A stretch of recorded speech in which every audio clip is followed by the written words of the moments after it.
Hey guys, welcome back to Guitars and Games. Today we are gonna go over this 5150 guitar replica tribute guitar thing I created. Found a couple of guides online to just kind of go through and see how it would work out for me. Turned out pretty good. I've had this guitar for about 2 years or so. It's the guitar that I had on the fret indressing and fret those fret erasers, and I kind of wanted to run through it and just kind of explain what I did, where I got it, and how I made it. So let's run through it real quick. So first off, I got the guitar, the body and the neck built by Musicraft. I'll leave a link in the description below of that website. I want to say it took like around 3 weeks for them to build it, and then maybe another week to get both parts delivered to my house. So this is the Kramer Pacer body, and this is just the banana hockey headstock, and it has the skunk stripe in the back, and it is maple with it's all one maple piece. There's not a maple like fretboard top to it. It's all one piece, and it's just a single humbucker with a rear route for the trim, and it's got the pickup cavity, or the electronics cavity here. And yeah, so I started out just researching the build and looking at various pictures of it online, and there's several YouTube videos online on what order to paint certain places in, the paint order and where to tape off and then paint and then take the tape off and then repaint. I can give you links to that as well, but it was pretty straightforward. The most interesting thing with this guitar was the quote-unquote relic part of it. It was pretty interesting because going through, you're trying to make this look aged, and I'm so used to having all my other guitars where you're trying not to you don't want to scratch a thing on them, you don't want to make a dent, you don't want to do anything. And it was interesting with this when I was painting it, making sure things were taped off correctly was more important than, if I take a chunk out of here, who cares, because, it just adds kind of to the charm of it and what it's supposed to look like. And again, I tried to get the stripes exactly where they were supposed to be and everything, and it's really hard to get them exactly right, but I think I did a pretty good job with it. But yeah, I just did the layered paint and everything. The black stripes are all paint except for this piece here, which is electrical tape, and there's another piece of electrical tape right here. The stickers, you've got the 5150 here. Ordered this from user on eBay and got me the 5150 here, got me the star right here on the cutaway, and then there's another star here on the headstock right here, and the back was kind of fun too, because I like this unfinished neck feel on all my guitars. The ones I have that have the the polyurethane finish, or I don't think any of them I have nitrocellulose, but I just like that feel of the wood, and your hand just glides a little bit better on it. Feels better to me anyway. But taping that off was fun, and putting the cigarette stains or cigarette burns on there was fun.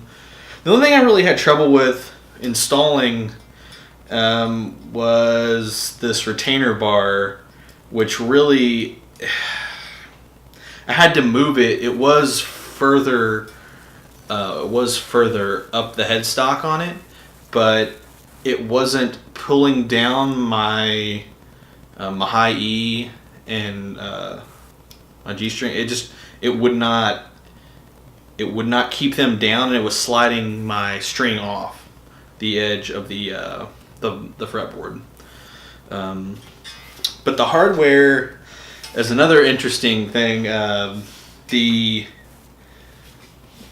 Godo, the tuners here are Godo tuners, which I believe was the brand that Eddie used on his guitar. These are obviously not older; these are newer.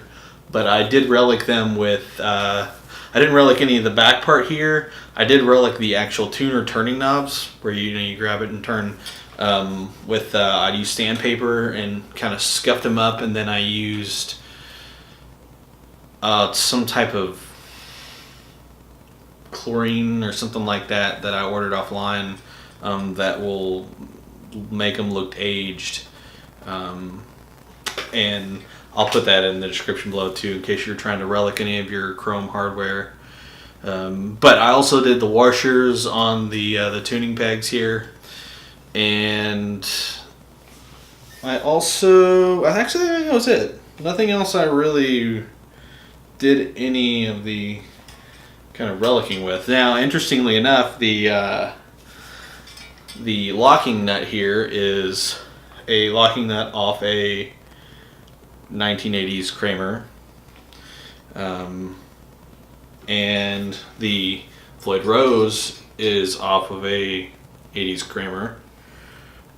And I got one of these Kramer back plates here. This is off of one of them. I don't know what it is. I haven't looked up. Actually, so I haven't looked up the serial number, so I have no idea what this was originally off of. But the serial number is 05957.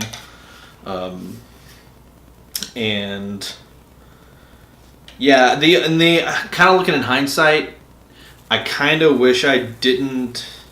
I wish I wouldn't have gotten the Floyd Rose for two reasons. One, this thing is loose, and I mean, most people doesn't bug, but it's kind of annoying to just kind of have it flopping around all the time while you're trying to play. It's really kind of annoying. So, yeah, that's one reason. The other reason is when you're locking your strings into the saddles on this Floyd Rose, the locking screws here, they are Allen key screws, and they've been used so much over the 30 years that this thing's been made that they will not, like, this one is almost completely stripped. I'll have to get that one replaced. And I'll probably, I don't know, I'll try and find one on eBay and just, maybe if someone's got used ones, because I know there's no guaranteed size for them, so replacement should be easy to find, but I've got to replace that one. Just in hindsight, I kind of wish I had gotten a newer one, or, a nice one, and then just kind of made it look old the way I did the tuning keys. Either way, I mean, it works fine. It's just kind of a pain in the butt with that one. The rest of them are okay. But, it is what it is.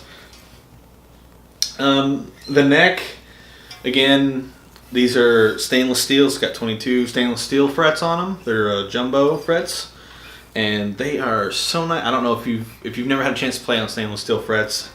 It is different than nickel. It's not a whole lot different, but I just like, if they're just smooth, I just like how they feel.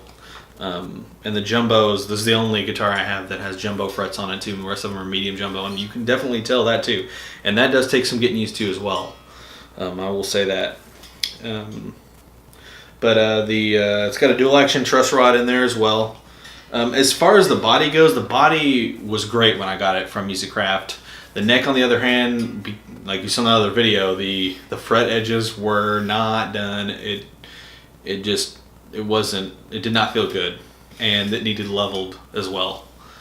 Something that, paying what I did for the neck, I think it was like $200. I really didn't expect to have to do that, but you know, oh well, not a big deal to do. The neck joint here, and I don't know, you probably can't see that, but it is, I mean, it's snug. I like that they fit that in there before. They make sure that if you're ordering a body and a neck that it fits in snug. Also, I got the claw. I forgot the claw and the screws were old as well. Those are super old. But the everything else on the guitar, as far as the electronics go, it has a Seymour Duncan custom in there, which in that other video you heard this pickup through my VH5153, and it sounds so good. It's got that 80s, you know, shredder going on, 70s shredder stuff. So it's good. For the pot, I used an EVH branded the low friction type pot. It's a 500K, and you can tell like this thing is just like super easy to turn. I mean, it's just super easy. And it's got I got the MXR knob on there as well, so it's all, you know, it's like it's supposed to have to an extent. So yeah, it's a fun guitar, especially being a Van Halen fan and everything. It's just fun every once in a while to throw on and play some, you know, Run with the Devil and play it with this thing. So I'm not going to put I'll put some clips, I guess, from the other time I played on there. But I really didn't want to put anything else. If you have any questions about this guitar, how I made it, or any other issues that I ran into while doing it, don't hesitate to ask. Put in the comments below. And I'll see you on the next one.